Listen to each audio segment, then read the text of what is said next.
Breaking news. Hero Raj Tarun Lavanya ఎపిసోడ్లో కొత్త twist వెలుగులోకి వస్తోంది. లావణ్య ఆరోపణలను రాజ్ తరుణ్ కొట్టిపారేస్తున్నాడు. ఆమె చెప్పేవన్నీ పచ్చి అబద్ధాలు, నన్నే లావణ్య టార్చర్ పెడుతోంది అని హీరో రాజ్ తరుణ్ అంటున్నాడు. నన్ను బ్లాక్మెయిల్ చేస్తోంది, నా జీమెయిల్ కూడా హ్యాక్ చేసింది అని రాజ్ తరుణ్ తన ప్రియురాలు లావణ్యపై విమర్శలు చేస్తున్నాడు. లావణ్య మాటలు నమ్మొద్దు అని చెప్తున్నాడు. గుళ్ళో పెళ్లి చేసుకున్నాము అనేది పచ్చి అబద్ధమని రాజ్ తరుణ్ చెప్తున్నాడు. మేము గుళ్ళో పెళ్లి చేసుకున్నామని లావణ్య చెప్తోంది, కానీ మేము పెళ్లి చేసుకున్నామనేది పచ్చి అబద్ధమని రాజ్ తరుణ్ చెప్తున్నాడు. నన్ను బద్నాం చేయడానికి తప్పుడు ప్రచారం చేస్తోంది లావణ్య అని రాజ్ తరుణ్ అంటున్నాడు. ఒకప్పుడు రిలేషన్షిప్లో ఉన్నాము, అదంతా గతం అని రాజ్ తరుణ్ అంటున్నాడు. లావణ్యపై డ్రగ్స్ కేసు ఉంది, బ్లాక్మెయిల్ సహా మరో 3 కేసులు ఉన్నాయని రాజ్ తరుణ్ అంటున్నాడు. లావణ్య నన్నే కాదు, ఆమె కుటుంబ సభ్యులను కూడా బాధ పెడుతోందని రాజ్ తరుణ్ లావణ్యపై ఆరోపణలు చేస్తున్నాడు. లావణ్య చేస్తున్న ఆరోపణలపై డీసీపీని కలిసి మాట్లాడాను అని రాజ్ తరుణ్ అంటున్నాడు. లావణ్య రాజ్ తరుణ్ మధ్య వివాదం గురించి ఆర్టీవీ తెలుసుకునే ప్రయత్నం చేసింది. లావణ్యతోనూ రాజ్ తరుణ్తో కూడా ఆర్టీవీ మాట్లాడింది. రాజ్ తరుణ్తో మాట్లాడినప్పుడు రాజ్ తరుణ్ ఏమన్నాడో ఒకసారి చూద్దాం. వదిలించుకోవచ్చు అన్నది ఒక హీరో రాజ్ తరుణ్ మరియు ప్రముఖ యాక్ట్రెస్ పైన లావణ్య ఎవరైతే హీరో రాజ్ తరుణ్ వాళ్ళ ప్రేయసి, గతంలో నేను చిన్నప్పుడే పెళ్లి చేసుకున్నాను, మాది లవ్ మ్యారేజ్, కానీ ఇప్పటివరకు నేను బయటికి రాలేను, నన్ను చీట్ చేశారు. అదేవిధంగా ఎవరైతే రాజ్ తరుణ్తో ఇల్లీగల్ రిలేషన్షిప్ పెట్టుకున్న ఆ హీరోయిన్ నన్ను బెదిరించడం అయితే జరుగుతుంది. మొత్తం మీద కూడా నాకు ఇబ్బందులు కలిగిస్తున్నారు, నన్ను గతంలో జైలుకు పంపిస్తాను అని వార్నింగ్ ఇవ్వడం అయితే జరిగింది. అదేవిధంగా నన్ను జైలుకి పంపించారు. దాని తర్వాత నన్ను డ్రగ్స్ కేసులో నేను అసలు నిర్దోషిని, నాకు ఎటువంటి సంబంధం లేదు, యుఎస్ నుంచి వస్తున్న క్రమంలో నన్ను అరెస్ట్ చేశారు, ఇప్పుడు నన్ను స్టాప్ చేస్తాం, కిల్ చేస్తామని ప్రముఖ హీరోయిన్ వాళ్ళ కుటుంబ సభ్యులు నాకు అనేక ఫోన్ కాల్స్, భయప్రాంతులకు గురి చేస్తున్నారు అంటున్నారు. ఒకసారి దీనిపైన లావణ్య మనకి ఎక్స్క్లూజివ్గా బయట ఇవ్వడం కూడా జరిగింది ఆర్టీవీకి. ఇప్పుడు ఒకసారి రాజ్ తరుణ్తో మాట్లాడే ప్రయత్నం కూడా చేద్దాం, అసలు నిజాలు ఏంటో అని తెలుసుకునే ప్రయత్నం కూడా చేద్దాం. హలో హాయ్ అండి, నేను రవిప్రకాష్ గారి ఛానల్ ఆర్టీవీ నుంచి రిపోర్టర్ని మాట్లాడుతున్నాను. రాజ్ తరుణ్ మాట్లాడేది? అవునండి. హాయ్ అండి. సో యాక్చువల్లీ నిన్న లావణ్య ఎవరైతే మీ గర్ల్ ఫ్రెండ్ ఉన్నారో తను నార్సింగ్ పోలీస్ స్టేషన్లో కంప్లైంట్ చేయడం అయితే జరిగింది. అంటే అనేక ఆరోపణలు ఇస్తుంది. ఏంటంటే మీరు 11 years నుంచి రిలేషన్షిప్ ఉన్నారు, గతంలో కూడా మీరు పెళ్లి చేసుకున్నారు, ఇప్పుడు వదిలేసి వెళ్ళిపోయారు, ప్రముఖ హీరోయిన్తోనే ఎఫ్ఐఆర్ పెట్టుకున్నారు, దాని తర్వాత తనని అదేవిధంగా ఏదైతే డ్రగ్స్ కేసులో కూడా హస్తం ఉంది, ఆ హీరోయిన్ చెప్పిన మాటలతో మీరు విని ఆ అమ్మాయిని చంపేస్తామని చెప్తున్నారు అని తను స్టేట్మెంట్స్ పాస్ చేయడం జరిగింది ఆర్టీవీలో. నేను డీసీపీ గారిని కూడా కలవడం జరిగింది, ఆయనతో కూడా మొత్తం చెప్పాను, నేను ఆయనతో మాట్లాడాను. ఓకే. ఇన్స్పెక్టర్ మాధవ్ గారితో కూడా మాట్లాడాను. సో నేను అందరితో మాట్లాడుతున్నా, నన్ను కూడా చాలా ఇబ్బంది పెడుతుంది, నా జీమెయిల్ ఐడి కూడా హ్యాక్ చేసింది. ఓకే. ఇందాకే ఇదంతా జరిగింది. ఏం హ్యాక్ చేసింది? జీమెయిల్ హ్యాక్ చేశారా? మీరు నిజంగానే 11 years నుంచి రిలేషన్షిప్ ఉన్నారా అండి? అంటే ఇప్పుడు కూడా మణికొండలో ఏదైతే విల్లా ఉందో ఆ విల్లాలో కూడా మీరు తను ఏదైతే డ్రగ్స్ కేసులో అరెస్ట్ అయినప్పుడు 45 days ప్రిజన్ లో ఉన్న దానికి ముందు కూడా మీరు ఆ ఇంట్లోనే కలిసి ఉన్నారని కూడా తెలుస్తుంది. ఓకే.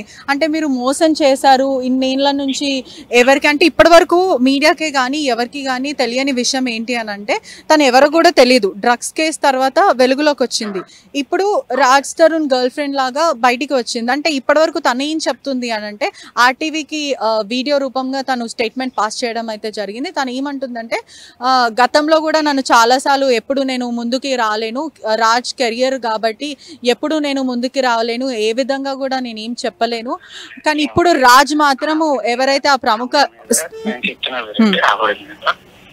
3 కేసులు ఉన్నాయి, డ్రగ్ కేసు ఒకటి, బ్లాక్ మెయిల్ కేసు కూడా ఉంది. పెట్టింది నేను కేసు పెడదామంటే నేను 2-3 సార్లు ఆలోచించాను, ఎందుకంటే అమ్మాయి కదా అని చెప్పి.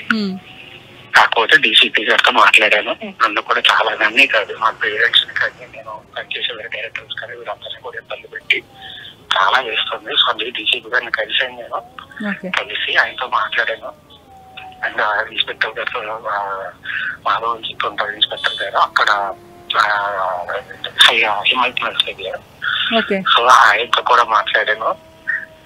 సో నేను భర్తను మాట్లాడుతున్నానండి. అవన్నీ బొకార్లు మాత్రం నిజంగా మీరైతే నమ్మకండి. ఓకే, అయితే వన్ మోర్ థింగ్ ఏంటంటే మీ పేరెంట్స్కి కూడా ఈ విషయం తెలుసు, మీరు యాక్టర్ కాకముందే మీరు తనని పెళ్లి చేసుకున్నారు, లవ్ మ్యారేజ్ గుడిలో అని చెప్తున్నారు. అబద్ధం అండి, పచ్చి అబద్ధం అండి. ఓకే, పచ్చి అబద్ధం.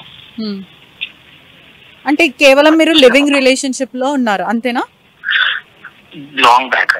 లాంగ్ బ్యాక్ అంటే ఇప్పట్లో కాదు. అది నిజం, అది నిజం అండి. అంటే మీ మీద ఇన్ని ఎలిగేషన్స్, ఆరోపణలు, అంటే ఏదైతే మీరు దిగిన ఫొటోసే కానీ ప్రముఖ నటితో ఉన్న ఫొటోస్ ఇవన్నీ కూడా తను పంపిస్తుంది, ప్రూఫ్ ఇవన్నీ కూడా చెప్తుంది, ఆ నటి కూడా పెద్ద ఫ్రాడ్ అని, ఇవన్నీ దాదాపు చాలా ఎలిగేషన్స్ చెప్తున్నారు. దాని మీద మీరేం స్పందిస్తారు ఇప్పుడు? ఏమండి చెప్తున్నాం కదా, అవన్నీ ఎలిగేషన్ మాత్రం ఆవిడ అంటే ఊడిపోతే పచ్చి అబద్ధాలు మాట్లాడుతుంది, ఊరికి బెయిలేస్తుంది, ఇచ్చేస్తుంది, వచ్చేస్తుంది. ఇది నిజం. ఓకే, అవన్నీ అబద్ధాలు. ఓకే, అంటే ప్రముఖ నటితో కూడా మీ పేరు మర్చిపోయాను. పట్రిషా అండి. సరే, అవన్నీ పచ్చి అబద్ధాలు అండి. ఓకే, దయచేసి అర్థం చేసుకొని మీరు కూడా నాకు కోఆపరేట్ చేస్తే చాలా బాగుంటుంది. ఓకే అండి, thank you so much. Thanks. చూస్తారు కదా, ఒక విషయం ఏంటంటే రాజ్ తరుణ్ ఇవన్నీ పచ్చి అబద్ధాలు. గతంలో మాకు రిలేషన్షిప్ ఉండే కానీ ఇప్పుడు ఎటువంటి రిలేషన్షిప్ లేదు, కేవలం తను నన్ను బ్లాక్మెయిల్ చేస్తుంది, నా ఈమెయిల్ని కూడా హ్యాక్ చేయడం అయితే జరిగింది. ప్రస్తుతం నా ఈమెయిల్ కానీ నా కొన్ని సోషల్ మీడియా నెట్వర్క్స్ కూడా హ్యాక్ చేయడం అయితే జరుగుతుంది. గతంలో మాకు రిలేషన్షిప్ ఉండే, తన మీద అనేక కేసులు అయితే ఉన్నాయి, అనేక ఆరోపణలు అయితే ఉన్నాయి. ఒకవైపు డ్రగ్స్ కేసు, మరోవైపు బ్లాక్మెయిల్ కేసు అయితే ఉంది. గతంలో ఇదంతా జరిగింది. ఇప్పుడు ఈ కావాలనే నన్ను డీఫేమింగ్ చేయడానికి లావణ్య ఇదంతా చేస్తుంది. ఎటువంటి రిలేషన్షిప్ లేదు. మనం క్వశ్చన్ అడగడం కూడా జరిగింది, లావణ్యని మీరు మనువాడారా, పెళ్లి చేసుకున్నారంటే అదంతా ఫాల్స్ ఎలిగేషన్స్, ఎటువంటి సంబంధం లేదు అని ఎవరైతే హీరో రాజ్ తరుణ్ కొట్టివేయడం అయితే జరుగుతుంది. కెమెరామెన్ సూర్యతో Patricia reporting, RTV Hyderabad. Raj Tarun ఆర్టీవీతో ఏం మాట్లాడాడో చూసాం. నేను ఆమెపై ఏ విధంగానూ హింసకు పాల్పట్టలేదు, ఆమెను ఏ విధంగా హరాస్ చేయడం లేదు, ఆమె నన్ను హరాస్ చేస్తుంది, ఆమె కుటుంబ సభ్యులను కూడా హరాస్ చేసేది. గతంలో ఇద్దరి మధ్య రిలేషన్ ఉండేది కానీ ఇప్పుడు ఇద్దరి మధ్య ఎటువంటి రిలేషన్ లేదు, నన్నే ఇబ్బంది పెడుతోంది అని రాజ్ తరుణ్ అంటూ ఉన్నాడు. ఈ వివాదంపై నార్సింగ్ ఎస్ఐ మాట్లాడారు. నార్సింగ్ ఎస్ఐ మాట్లాడారు, చూద్దాం. నిన్న ఈవినింగ్ లావణ్య అని చెప్పేసి ఈమె ఈ రాజ్ తరుణ్ అనే వ్యక్తి పైన ఒక పిటిషన్ ఇవ్వడం జరిగింది నార్సింగి పోలీస్ స్టేషన్లో. ఈ లావణ్య అనే వ్యక్తి ఈ రాజ్ తరుణ్తో ఒక ఇద్దరు కలిసి రిలేషన్లో ఉన్నట్టుగా, ఆ రిలేషన్ తర్వాత ఈ రాజ్ తరుణ్ అనే వ్యక్తి ఇంకొక అమ్మాయితో ఉన్నాడు, ఆమెతో కలిసి ఉంటున్నాడు. సో నన్ను వదిలేసి వెళ్ళిపోయాడు. అవతల ఎవరైతే అమ్మాయి ఉన్నారో ఆ అమ్మాయి ఆమె కానీ ఆమె రిలేటివ్స్ కానీ ఈమెని థ్రెటన్ చేస్తున్నట్టుగా ఒక పిటిషన్ ఇచ్చింది. దాని మీద మేము ఒక పిటిషన్ రిసీవ్ చేసుకొని ఎంక్వైరీ చేస్తున్నాము. ఎంక్వైరీలో ఆమె ఇచ్చిన దానికి అలిగేషన్స్కి ఏమన్నా ఎవిడెన్స్ కానీ అది కానీ ఉంటే యాజ్ పర్ ప్రొసీజర్ ఏముందో అది ఫాలో అయ్యి ఇన్వెస్టిగేషన్ చేస్తాం. గతంలో లావణ్య మీద కూడా కొన్ని డ్రగ్స్ కేసు ఒకటి ఉండండి, అది ఈమె సహజీవనం చేస్తున్నా అతని భార్యగా ఉంటుంది సార్. మేము రిలేషన్షిప్లో ఉన్నామని చెప్తుంది, అది చూస్తాం, మేము ఎంక్వైరీ చేస్తాం. లావణ్యకు నాకు ఇప్పుడు ఎటువంటి సంబంధము లేదు, లావణ్య నన్ను ఇబ్బంది పెడుతోందని రాజ్ తరుణ్ అంటున్నాడు. కానీ లావణ్య మాత్రం నన్ను వదిలేసి వేరే అమ్మాయితో ఉంటున్నాడు అంటూ ఆమె పోలీస్ స్టేషన్లో ఫిర్యాదు చేసింది. లావణ్య ఆర్టీవీతో మాట్లాడింది. ఆర్టీవీతో ఏం మాట్లాడిందో చూద్దాం. ఈజీగా వదిలించుకోవచ్చు అన్నదే ఒక రీజన్ అయి ఉండొచ్చు. వదిలించుకోవడం కూడా చాలా ప్లానింగ్గా చేశారు. అట్లీస్ట్ నేను ఎలా ఉన్నాను అని కూడా తెలియలేదు, ఫైనాన్షియల్గా కూడా హెల్ప్ చేయలేదు, మా పేరెంట్సే చేశారు. అండ్ బయటకు వచ్చే 2 days ముందు వెళ్ళిపోవడం జరిగింది. అండ్ స్లోగా యూనో ఫోన్స్ అన్ని బ్లాక్ చేయడం జరిగింది. వాట్సాప్ బ్లాక్ చేస్తున్నాడు, ఇన్స్టా, ఫేస్బుక్ అన్నిట్లో బ్లాక్ చేశాడు. మాట్లాడడం మానేశాడు. ఇప్పుడు లాస్ట్ 10 days నుంచి మాట్లాడట్లేదు. మొత్తం అయ్యాక చూస్తుంటే ఆమె ఛాలెంజ్ చేసింది, నాకు కేసు పెడతానని, జైలుకి పంపిస్తానని ఛాలెంజ్ చేసింది, చంపుతానని ఛాలెంజ్ చేసింది, రాజుని దగ్గర నుంచి విడదీస్తానని ఛాలెంజ్ చేసింది. అవే జరుగుతున్నాయి. సో నెక్స్ట్ నన్ను చంపేదే. సో నేను నార్మల్ అమ్మాయిని, నాకు ఎటువంటి ప్రొటెక్షన్ లేదు. ఇంట్లో ఉండాల్సిన అతను ఇల్లు వదిలేసి వెళ్ళిపోయాడు. తమ్ముడు చిన్నోడు, మా పేరెంట్స్ కూడా ఇక్కడ ఉండరు. మరి ఇప్పుడు నాకు ఏమైనా అయితే నన్ను అడగడానికి కూడా క్వశ్చన్ ఎవరు లేరు. సో నాకు ప్రొటెక్షన్ కావాలని వచ్చాను. మేము పెళ్లి చేసుకున్న అంటే పెళ్లి అంటే నా మెడలో తాళి కట్టడం అయితే జరిగింది. అండ్ 3 months నుంచే ఆఫ్టర్ 3 months మేము చెప్పాము. 3 months నుంచి మా పేరెంట్స్ రెగ్యులర్ గా రావడం జరుగుతుంది. అండ్ అప్పుడే సక్సెస్ వస్తున్న హీరో కదా, అండ్ ఎందుకు అన్న దగ్గర నేను కూడా కొంచెం ప్రొటెక్షన్ మోడ్ లోనే ఉన్నాము. And at the same time నేను వైజాగ్ వెళ్ళి వాళ్ళ రాజ్ పేరెంట్స్ ని అండ్ రాజ్ గ్రాండ్ పేరెంట్స్ ని కూడా తీసుకురావడం జరిగింది. మేమంతా కూడా ఇక్కడే కలిసి ఉన్నాము. ఆమె ఒకసారి ఏమో వదిలేసి వెళ్ళిపో అంటది, ఒకసారి మనీ తీసుకో అంటది. అంటే మీకు ఆఫర్ చేస్తున్నారా రాజ్ని వదిలేయడానికి, ఇంత డబ్బులు ఇస్తాము వదిలేయ? అండ్ ఎందుకు అంటే ఎమోషనల్ గా కనెక్ట్ అయ్యామంటది. మరి మేమేంటి అంటాను అంటే రాజ్ నీతో హ్యాపీగా లేడు, నాతో హ్యాపీగా ఉన్నాడు అంటుంది. అంటే ఈ మాట రాజ్ చెప్పాడా మీతోని? రాజ్ తరుణ్ చెప్పారా? చెప్పలేదు. నా ప్రాబ్లం కూడా అదే. ఇప్పటికీ రాజ్ నాకు డైరెక్ట్ గా పాయింట్ చెప్పలేదు. డైరెక్ట్ గానే బ్లాక్. ఈ కేసు విషయంలో దూరం ఉంటున్నాననే చెప్పాడు.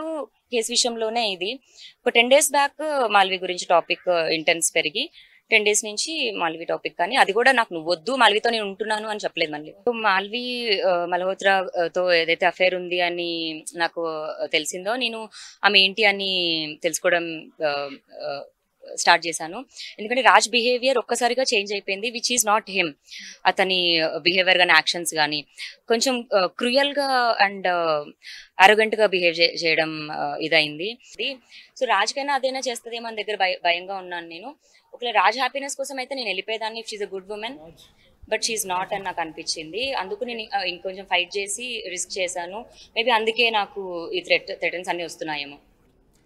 హీరో రాజ్ తరుణ్ కి తనకు మధ్య ఉన్న రిలేషన్ ఏంటి, తనను రాజ్ తరుణ్ ఏ విధంగా ఇబ్బంది పెట్టాడు, ఏ విధంగా మోసం చేశాడు అని లావణ్య చెప్తోంది. పోలీస్ స్టేషన్లో కూడా ఫిర్యాదు చేసింది. మరి లావణ్య ఫిర్యాదుపై రాజ్ తరుణ్ ఆర్టీవీతో ఏం మాట్లాడాడో ఒకసారి విందాం. డీసీపీ గారిని కూడా కలవడం జరిగింది. ఆయనతో కూడా మొత్తం చెప్పాను, నేను ఆయనతో మాట్లాడాను. ఇన్స్పెక్టర్ మాధవ్ గారితో కూడా మాట్లాడాను. సో నేను అందరితో మాట్లాడుతూ ఉన్నా. నన్ను కూడా చాలా ఇబ్బంది పెడుతుంది. నా జీమెయిల్ ఐడి కూడా హ్యాక్ చేసింది. ఇందాకే ఇదంతా జరిగింది. ఏం హ్యాక్ చేసింది? నా జీమెయిల్ ఐడి కూడా ఇందాకే హ్యాక్ చేసింది. జీమెయిల్ హ్యాక్ చేశారా? మీరు నిజంగానే 11 years నుంచి రిలేషన్షిప్ ఉన్నారా అండి? అంటే ఇప్పుడు కూడా మణికొండలో ఏదైతే విల్లా ఉందో ఆ విల్లాలో కూడా మీరు తను ఏదైతే డ్రగ్స్ కేసులో అరెస్ట్ అయినప్పుడు 45 days ప్రిజన్ లో ఉన్న దానికి ముందు కూడా మీరు ఆ ఇంట్లోనే కలిసి ఉన్నారని కూడా తెలుస్తుంది. ఓకే, అంటే మీరు మోసం చేశారు ఇన్నేళ్ల నుంచి ఎవరికంటే ఇప్పటి వరకు మీడియాకే కానీ ఎవరికి కానీ తెలియని విషయం ఏంటి అని అంటే తను ఎవరో కూడా తెలియదు. డ్రగ్స్ కేసు తర్వాత వెలుగులోకి వచ్చింది. ఇప్పుడు రాజ్ తరుణ్ గర్ల్ ఫ్రెండ్ లాగా బయటికి వచ్చింది. అంటే ఇప్పటి వరకు తను ఏం చెప్తుంది అని అంటే ఆర్టీవీకి వీడియో రూపంగా తను స్టేట్మెంట్ పాస్ చేయడం అయితే జరిగింది. తను ఏమంటుందంటే గతంలో కూడా నన్ను చాలాసార్లు ఎప్పుడు నేను ముందుకి రాలేను, రాజ్ కెరియర్ కాబట్టి ఎప్పుడు నేను ముందుకి రాలేను, ఏ విధంగా కూడా నేను ఏం చెప్పలేను, కానీ ఇప్పుడు రాజ్ మాత్రము ఎవరైతే ఆ ప్రముఖ 3 కేసులు ఉన్నాయి. Drug case, blackmail case కూడా ఉంది. పెట్టింది మాత్రమే పెట్టింది. నేను కేసు పెడదామంటే నేను 2-3 సార్లు ఆలోచించాను, ఎందుకంటే అమ్మాయి కదా అని చెప్పి. కాకపోతే డీసీపీ గారితో మాట్లాడాను. నన్ను కూడా చాలా అన్నీ కాదు, మా పేరెంట్స్ ని కానీ నేను పనిచేసే డైరెక్టర్స్ కానీ వీళ్ళందరినీ కూడా ఇబ్బంది పెట్టి చాలా వేస్తుంది. సో అందుకే డీసీపీ గారిని కలిసాను. నేను కలిసి ఆయనతో మాట్లాడాను. అండ్ ఇన్స్పెక్టర్ గారితో మాధవ్ అని చెప్పి ఉంటారు ఇన్స్పెక్టర్ గారు, అక్కడ హిమాయత్ దగ్గర. సో ఆయనతో కూడా మాట్లాడాను. సో అందరితో మాట్లాడుతున్నాను అండి. అవన్నీ బొకార్లు మాత్రం నిజంగా మీరైతే నమ్మకండి. ఓకే, అయితే వన్ మోర్ థింగ్ ఏంటంటే మీ పేరెంట్స్కి కూడా ఈ విషయం తెలుసు, మీరు యాక్టర్ కాకముందే మీరు తనని పెళ్లి చేసుకున్నారు, లవ్ మ్యారేజ్ గుడిలో అని చెప్తున్నారు. ఓకే, అంటే కేవలం మీరు లివింగ్ రిలేషన్షిప్ లో ఉన్నారు అంతేనా? లాంగ్ బ్యాక్ అంటే ఇప్పట్లో కాదు. ఇప్పుడు అది నిజం అండి. అంటే మీ మీద ఇన్ని ఎలిగేషన్స్ ఆరోపణలు అంటే ఏదైతే మీరు దిగిన ఫొటోసే కానీ ప్రముఖ నటితో ఉన్న ఫొటోస్ ఇవన్నీ కూడా తను పంపిస్తుంది ప్రూఫ్ ఇవన్నీ కూడా చెప్తుంది ఆ నటి కూడా పెద్ద ఫ్రాడ్ అని ఇవన్నీ దాదాపు చాలా ఎలిగేషన్స్ చెప్తున్నారు. దాని మీద మీరేం స్పందిస్తారు ఇప్పుడు? ఏమండి చెప్తున్నాం కదా అవన్నీ ఎలిగేషన్ మాత్రం ఆవిడ అంటే ఊరిపోతే పచ్చి అబద్ధాలు మాట్లాడుతుంది, ఊరికి బెయిలేస్తుంది, ఇచ్చేస్తుంది, వచ్చేస్తుంది. ఇది నిజం. ఓకే అవన్నీ అబద్ధాలు. ఓకే అంటే ప్రముఖ నటితో కూడా మీ పేరు మర్చిపోయాను. పట్రిషా అండి. అవన్నీ పచ్చి అబద్ధాలు అండి. ఓకే దయచేసి అర్థం చేసుకొని మీరు కూడా నాకు కోఆపరేట్ చేస్తే చాలా బాగుంటుంది. ఓకే అండి. Thank you very much. Thank you so much. Thanks.